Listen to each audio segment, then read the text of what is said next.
Hi friends, ಏನು ಗೊತ್ತಾ, ಕೆಲವೊಬ್ರು ಮೆಸೇಜ್ ಮಾಡಿ ಕೇಳ್ತಾ ಇದ್ರು, ಕೀ ಚೈನಲ್ಲಿ ಹೆಸರೆಲ್ಲ ಹಾಕಿ ಕೀ ಚೈನ್ ಮಾಡ್ತಾರಲ್ಲ, ಆ ರೀತಿ ಎಲ್ಲ ನೀವು ಮಾಡ್ತೀರಾ ಮೇಡಮ್?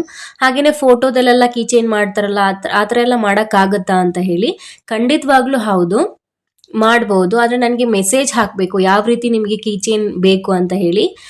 ಮೇಡಮ್ ನನಗೆ ಈ ಕಲರ್ ಬೇಕು, ಈ ರೀತಿ ಫ್ರಂಟ್ ಡಿಸೈನ್ ಬೇಕು, ಹೂವು ಹಾಕಬೇಕು, ನನಗೆ ಈ ಕಲರ್ ಬೇಕು ಅಂತ ಹೇಳಿದರೆ ಆ ರೀತಿ ನಾವು ನಿಮಗೆ ರೆಡಿ ಮಾಡಿ ಕೊಡ್ತೀವಿ. ಹಾಗೇನೆ ಫೋಟೋ ಕೀ ಚೈನ್ ಬೇಕು ಅಂದ್ರೂ ಕೂಡ ಮಾಡಿ ಕೊಡೋಕ್ಕಾಗತ್ತೆ. ನಿಮ್ಮ ಫೋಟೋನ ಕಳಿಸ್ಬೇಕು, ಫೋಟೋ ಕೀ ಚೈನ್ ಬೇಕು ಅಂತ ಹೇಳಬೇಕು. ಅದೇ ರೀತಿ ನಿಮ್ಮ ಹೆಸರೇನಾದರೂ ಮೆನ್ಷನ್ ಮಾಡಬೇಕು ಕೀ ಚೈನಲ್ಲಿ ಅಂತ ಹೇಳಿದರೆ ನಿಮ್ಮ ಹೆಸರನ್ನು ಕಳಿಸಿ, ಮೇಡಮ್ ನನಗೆ ಈ ರೀತಿ ಹೆಸರನ್ನು ಹಾಕಬೇಕು ಅಂತ ಹೇಳಿದರೆ ನಾವು ಹೆಸರು ಕೂಡ ಹಾಕಿ ಕೀ ಚೈನ್ನ ರೆಡಿ ಮಾಡಬಹುದು. ಸೊ ಪ್ರತಿಯೊಂದು ಇನ್ಫಾರ್ಮೇಷನ್ ನೀವು ಯಾವ ರೀತಿ ಕೊಡ್ತೀರಾ ಅದ್ರ ಮೇಲೆ ಡಿಪೆಂಡ್ ಆಗುತ್ತೆ. ಡೆಲಿವರಿ ಆಪ್ಷನ್ಸ್ ಎಲ್ಲ ಪ್ಲೇಸ್ಗಳಿಗೂ ಕೂಡ ಇದೆ. ಆನ್ಲೈನ್ ಪೇಮೆಂಟ್ ಮಾಡಬೇಕು. ಓಕೆನಾ? Thank you.